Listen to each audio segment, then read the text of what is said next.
Ya, ini baru aja usai pertandingan Indonesia menghadapi Curaçao dalam International Friendly Match FIFA Matchday Indonesia 3 Curaçao 2. Gol Indonesia dicetak oleh Klok di menit 19, assist dari Dimas Derajat. Fahrudin Arianto di menit 23, assist dari Pratama Arhan lewat lemparan jauh.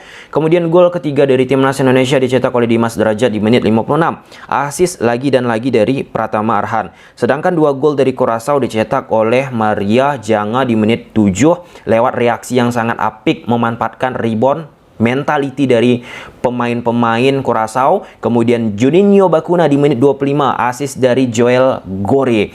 Dan ya, seperti yang kita ketahui teman-teman, dari sisi ranking Curaçao berada di ranking 84 pada saat pertandingan ini bergulir. Sedangkan Indonesia ranking FIFA-nya berada di posisi 155. Itu di atas kertas, di atas angka ya teman-teman. Tetapi kalau kita berkaca di pertandingan ini, Timnas Indonesia jauh lebih superior ketimbang Curaçao. Nanti kita bahas lebih jauh. Yang kedua, yang menarik ya, khususnya di babak kedua, jadi bahan pembelajaran kita. Kalau kalian sering menonton analisis aku, PSM Makassar bersama Bernardo Tavares, itu sering banget aku analisis menggunakan grafis taktikal ya teman-teman ya.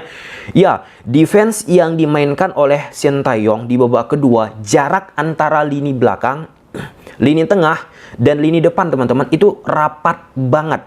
Jadi teringat aku dengan apa yang dilakukan oleh Bernardo Tavares dengan PSM Makassar, model pertahanannya juga seperti apa yang dilakukan oleh STY di pertandingan ini. Rapat antara lini belakang, lini tengah, dan lini depan. Otomatis nggak heran, defense dari PSM Makassar kuat di Liga 1 Indonesia. Dan di pertandingan ini juga, defense dengan apa yang dilakukan oleh STY di babak kedua, ya kurang lebih bahasanya teman-teman mengikuti gaya apa yang dilakukan oleh PSM Makassar bersama Bernardo Tavares, mampu mengeliminasi gol untuk bersarang ke gawang Indonesia. Terbukti di babak kedua nggak ada gol yang diciptakan oleh Curaçao ke gawang Timnas Indonesia. Oke. Sebelum kita membahas lebih jauh jalannya pertandingan ini, beredar di media sosial sebelum pertandingan ini spanduk Pak Iwan Bule, Ketua Umum PSSI, yang dimana harusnya spanduk tersebut tidak perlulah ya terpampang di dalam stadion. Ya, salah satu spanduk yang banyak beredar, atur nuhun Pak Iwan Bule dan lain sebagainya teman-teman ya. Ini disebut-sebut sebagai ajang untuk mencari muka dalam tanda petik ya, meningkatkan popularitas dan lain sebagainya. Itu beredar di media sosial, itu bukan perkataan dari aku. Nah, jadi aku flashback nih ya, biar kalian ingat teman-teman. Beberapa waktu yang lalu aku melakukan interview eksklusif dengan Ketum PSSI, Bapak Iwan Bule. Dan salah satu pertanyaan aku menanyakan tentang bagaimana Bapak Iwan Bule menanggapi rumor yang beredar bahwa Bapak akan maju menjadi calon gubernur Jawa Barat. Dan ini jawaban beliau, kalian tonton. Pak, pertanyaan terakhir Pak, ini Bapak mungkin mau melanjut ke rapat lagi Pak. Pertanyaan terakhir, ini banyak sekali yang nanya selain training center Pak. Ini ada Pak yang mengatakan Bapak akan maju nih Pak ke jalur politik. Itu bagaimana Bapak menanggapinya Pak? Masa depan PSSI nantinya bagaimana Pak? Saya tidak pernah mengadakan pernyataan itu. Kalau orang mungkin beberapa inginkan saya, wajar saja. Saya terima kasih. Saya tersanjung bahwa beberapa kelompok, tapi saya tetap fokus di bola ya. Jadi saya fokus, mungkin yang menggadang saya untuk maju sama macam ya hak publik rakyat boleh saja, tapi saya tetap fokus di sini. Doakan saya semoga bola kita tetap jaya, maju, dan betul-betul bisa diharapkan oleh bangsa Indonesia. Karena Mas, saya ini tinggal apa yang saya punya saya berikan ke negara. Saya sudah cukup semuanya. Saya terlalu banyak kelebihan diberikan oleh Allah Subhanahu Wa Taala melalui negara rakyat. Maaf, saya 3 kali Kapolda, sudah bintang 3, anak-anak saya sudah jadi semua apa yang saya cari. Saya ingin membaktikan kepada negara, bilang sepak bola. Adalah kebanggaan suatu saat keluarga saya melihat, oh, zaman kakek gua, zaman bapak gua Iwan Bule, sepak bolanya begini. Itu kan legasi, Mas. Kemudian dengan doa-doa masyarakat, kalau sepak bola maju ya, kalau saya sudah dipanggil yang Maha Kuasa, pasti amalnya doanya naik ke atas lah, diterima oleh saya. Itu jawaban beliau. Secara jelas beliau katakan akan fokus terlebih dahulu ke sepak bola. Fokus ke sepak bola. Yang sekarang ini ada berita sana sini teman-teman, itu merupakan dorongan ataupun aspirasi ataupun masukan dari organisasi orang-orang tertentu untuk agar Pak Iwan Bule ini bisa melangkah ke tahap jenjang selanjutnya, yaitu pilkada ataupun pemilihan gubernur Jawa Barat. Nah, terkait tentang spanduk yang ada di dalam stadion pertandingan Indonesia menghadapi Curaçao, kita berpikir positif aja. Itu mungkin fans-fans dari Bapak Iwan Bule selaku ketum PSSI. Oke ya, teman-teman. Nah, kita masuk ke pertandingan.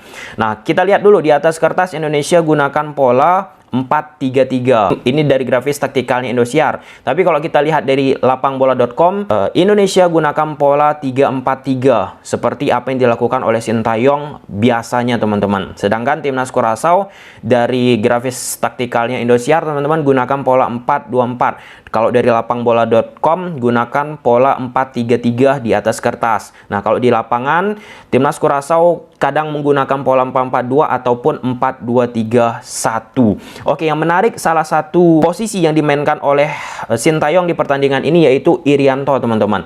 Pada fase build up, Irianto cenderung akan bergeser masuk ke tengah. Kemudian Fahrudin dan Elkan berada dekat dengan posisi Nadeo. Nah, ini salah satunya untuk menimbulkan banyak jumlah di sisi tengah. Ini udah kita bahas ketika Indonesia menghadapi Vietnam.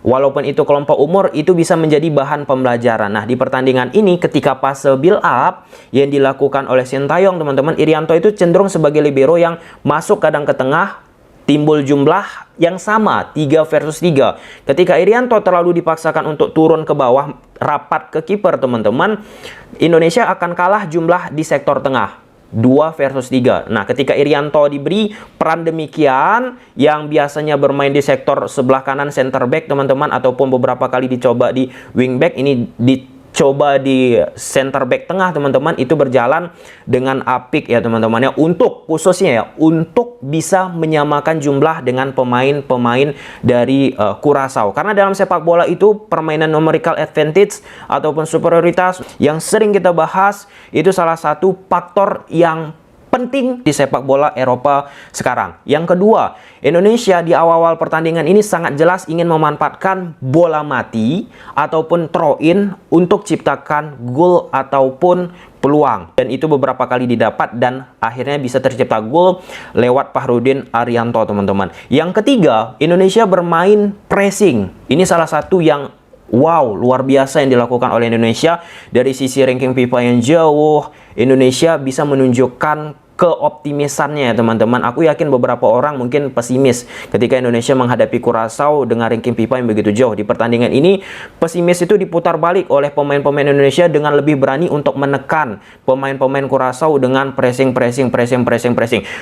yang dilakukan Indonesia. Oke, beberapa momentum memang gagal, tetapi pressing yang dilakukan secara kontinu terus-menerus pun membuat pemain-pemain Curaçao yang gede badannya, teman-teman, under pressure dan sering melakukan kesalahan-kesalahan. Yang keempat, teman-teman, Indonesia beberapa kali menerapkan taktik yang sama seperti Piala Asia, khususnya dari memanfaatkan kick off. Oke, yang bisa kalian lihat, teman-teman, Indonesia langsung memanfaatkan dari posisi clock di tengah lapangan, kemudian melakukan crossing ke belakang garis pertahanan dari Curaçao, dan itu tidak berhasil. Repetisi, pengulangan-pengulangan itu wajar. Walaupun ada salah, ada miss, teman-teman, itu salah satu aspek yang biasa dilakukan oleh setiap pelatih. Repetisi, diulang-ulang-ulangi untuk bisa menghasilkan sesuatu yang sempurna, zero mistake. Kecil kesalahan yang dilakukan, teman-teman. Yang kelima, teman-teman, di sini kelihatan pemain-pemain Curaçao pun terkhusus di babak kedua sudah mengalami penurunan stamina yang cukup drastis. Berbeda banget di awal mereka Spartan. Di babak kedua Curaçao lebih bermain vertikal, long pass.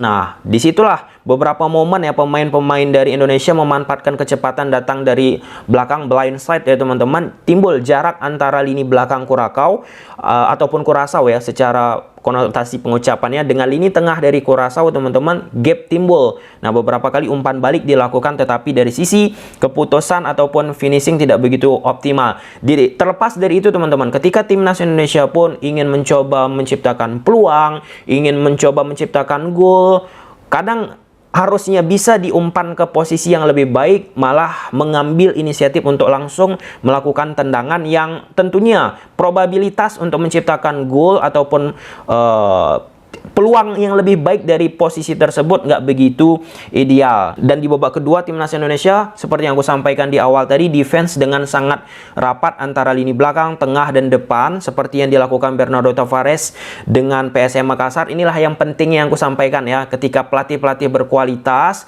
datang ke Liga Indonesia, Sintayong pun bisa mendapatkan insight baru untuk bisa diaplikasikan ke timnas Indonesia.